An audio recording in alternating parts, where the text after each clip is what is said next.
Hello students, তোমরা সবাই কেমন আছো? আশা করছি তোমরা সবাই ভালো আছো। আমি শুভঙ্কর চক্রবর্তী, তো তোমাদের কেমিস্ট্রি শিক্ষক।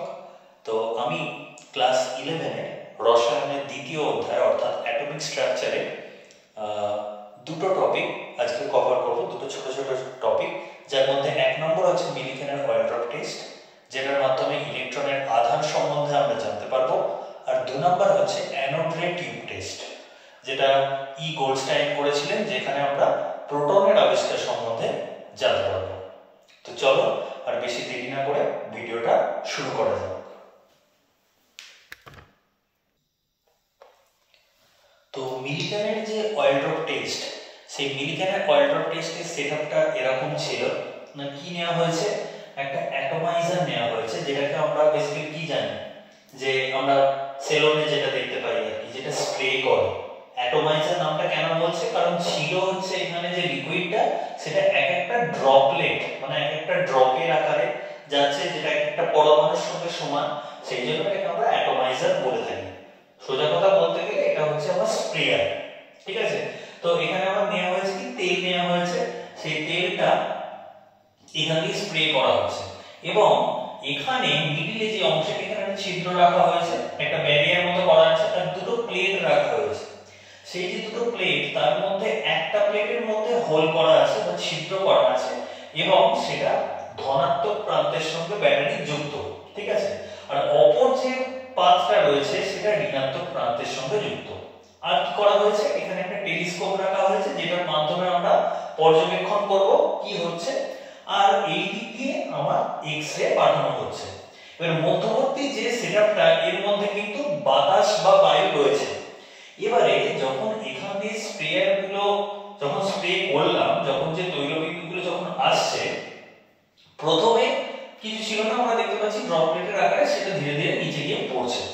এবারে যখন এই যে ইলেকট্রনগুলোকে যখন আমরা তড়িৎদ্বারের সঙ্গে কানেক্ট করলাম এবং একটা বিভবের সৃষ্টি করলাম, সেই সময় আমরা দেখতে পাচ্ছি কি, যে এই যে তৈলবিন্দুগুলো যেগুলো আসছে, সেই তৈলবিন্দুগুলো যখন আমি বিভবটা ধীরে ধীরে বাড়াতে থাকলাম, তখন দেখলাম যে এই যে তৈলবিন্দুগুলো, সেগুলো একটা সময় পর যেন মনে হচ্ছে স্থির হয়ে গেছে।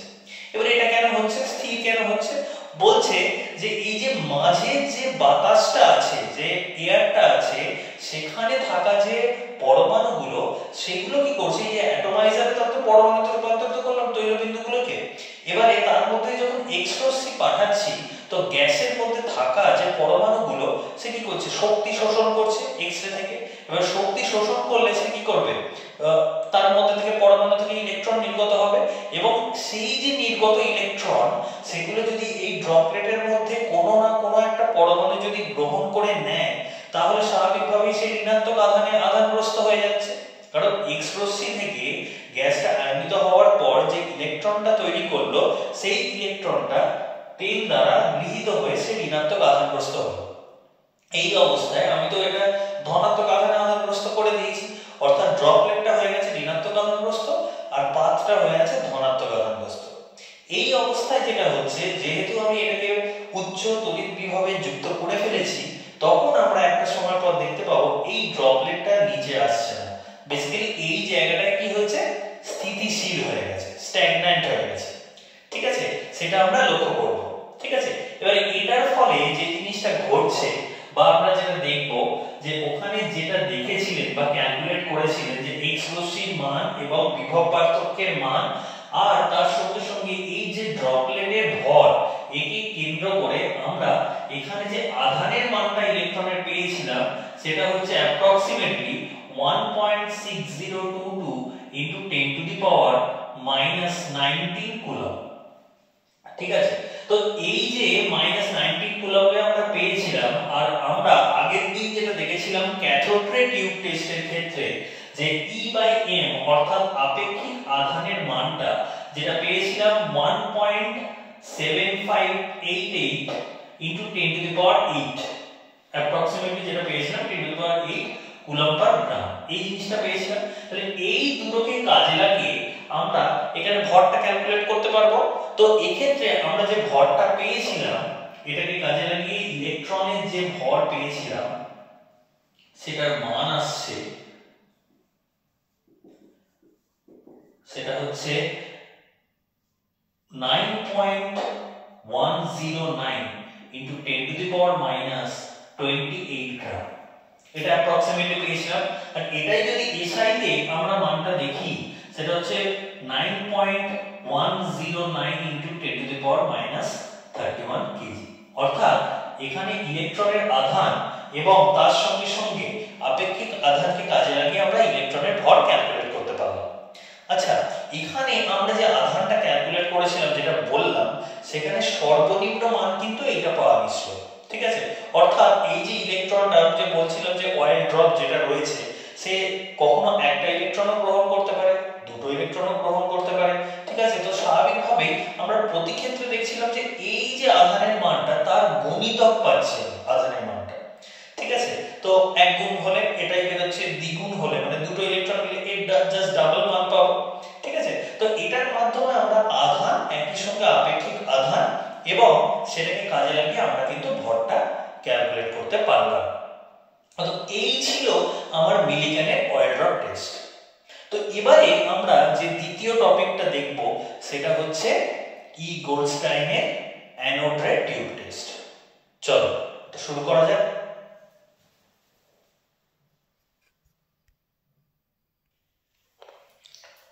আচ্ছা, এইবার দেখো গোল্ডস্টাইনের যে অ্যানোড রে টিউব টেস্টে কি সেটআপ ছিল। তো এখানে যে সেটআপটা নেওয়া হয়েছে সেই তড়িৎ মুখ্য নল নেওয়া হয়েছে, যেটা ক্যাথোড রে টিউব টেস্টের ক্ষেত্রে ছিল। এছাড়া যেমন এখানে ভ্যাকুয়াম পাম্প এখানেও নেওয়া হয়েছে, অর্থাৎ এর মধ্যে থাকা যে গ্যাসটাকে সেটা যথাসম্ভব যেটা বের করে দিতে আমার সহায়তা করবে। এখানে অ্যানোড রয়েছে যেটা ধনাত্মক প্রান্তের সঙ্গে যুক্ত, আর ক্যাথোড রয়েছে, ক্যাথোডটা যেটা রয়েছে এটা কিন্তু স্পেশাল অর্থাৎ ছিদ্রযুক্ত। এইখানে যে জিনিসটা পেয়েছি আমি ছিদ্রযুক্ত ক্যাথোড আমি লিখেছি, ঠিক আছে। তো এই যে বিভবের মানটা যখন 13,000 ভোল্ট গেল, তখন আমরা যে জিনিসটা লক্ষ্য করি যে এই প্রথমত 10,000 ভোল্ট যেই ওভারকাম করছে, অর্থাৎ 10,000 যখন ভোল্ট পেরোচ্ছে, সেই সময় আমরা দেখতে পাচ্ছি কি যে এই যে ক্যাথোড থেকে কিছু রশ্মি সবুজ এবং হলুদ বর্ণের যেটা অ্যানোডের দিকে ছুটছে। কিন্তু যেই মুহূর্তে আমরা 13,000 ভোল্টে চলে গেলাম, তখন দেখতে পেলাম যে অ্যানোড থেকে সৃষ্ট কিছু রশ্মি সেইটা কিন্তু ক্যাথোডের দিকে ছুটলো।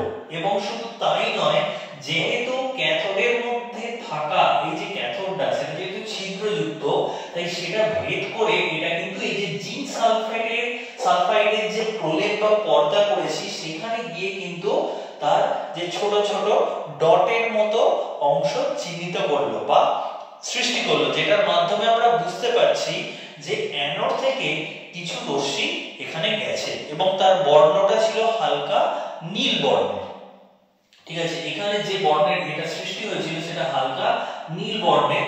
তো এটা যখন গেল, যাওয়ার পর এখান থেকে একটা ধারণা তাহলে আমাদের কাছে স্পষ্ট হলো। কি স্পষ্ট হলো না, যে যেহেতু এটা অ্যানোড থেকে উৎপন্ন হচ্ছে, প্রথমত এটা অ্যানোড রশ্মি, দ্বিতীয়ত এটা ছুটেছে কার দিকে, ক্যাথোডের দিকে ছুটেছে, যেটা ঋণাত্মক একটা তড়িৎ আধান মানে ঋণাত্মক একটা তড়িৎদ্বার।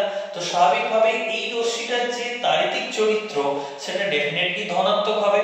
তো আর দ্বিতীয়ত যেহেতু এখানে আমরা দেখতে পাচ্ছি যে ক্যাথোডটা যেটা যেহেতু ছিদ্রযুক্ত এবং তার মধ্যে দিয়ে এই রশ্মিগুলো যেহেতু ভেদ করে যাচ্ছে, তাই এটা কাইন্ড অফ ক্যানালের মতো, অর্থাৎ খাল যেমন হয় সেই রকম অংশের মধ্যে দিয়ে যেন আমার রশ্মি যাচ্ছে। সেই জন্য এই অ্যানোড রশ্মির অপর নাম হচ্ছে ক্যানাল রেজ, যেটা আমি এখানে লিখে দিয়েছি। অনেক সময় কোশ্চেন আসে এটা আমার জয়েন্ট নিটের ক্ষেত্রে যে ক্যানাল রেজ কাকে বলা হয়। বেসিক্যালি অ্যানোড রশ্মিকে আমরা ক্যানাল রেজ বলি, কারণ এখানে যেহেতু ছিদ্রযুক্ত ক্যাথোড আমরা ব্যবহার করেছি। এবারে এই ক্ষেত্রে আমরা যেটা আলটিমেট ক্যালকুলেট করেছিলাম সেটা হচ্ছে আমার আপেক্ষিক আধানের মান।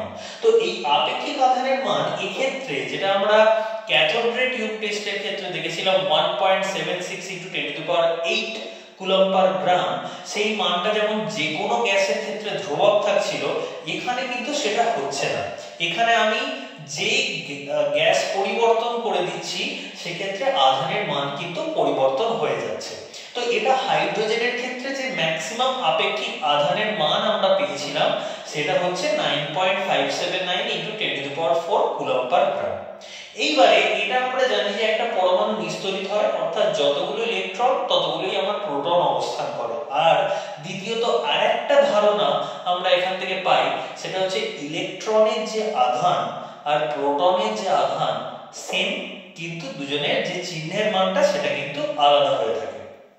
তো এই থেকে আমাদের যে ধারণাটা স্পষ্ট হচ্ছে যে প্রোটনের তাহলে আধানের মানটা একই, খালি ধনাত্মক 1.602 × 10⁻⁻19 কুলম্ব। তো এই E/m অর্থাৎ আপেক্ষিক আধান আর আধানের কে কাজে লাগিয়ে আমরা প্রোটনের ভরটাও কিন্তু এক্ষেত্রে পেয়ে গেলাম। তাহলে সেক্ষেত্রে দেখতে গেলে প্রোটনের যে ভরটা আমরা পেলাম সেটা হচ্ছে 1.6725 × 10⁻⁻24 গ্রাম, এটা সিজিএস এ। আর এসআই তে পেলাম 1.6725 × 10⁻⁻27 গ্রাম।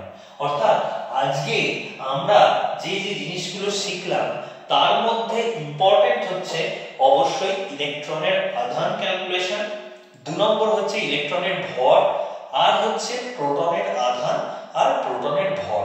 অর্থাৎ আজকে আমরা দুটো অপপরমাণবিক কণার আবিষ্কার এবং তার সঙ্গে সঙ্গে তাদের রিলেটেড যে মানগুলো সেই সম্বন্ধে কিন্তু আমরা জানতে পারলাম। তো এরপরে যেটা আমরা দেখব যে সর্বপ্রথম কি পারমাণবিক মডেল সৃষ্টি হয়েছিল।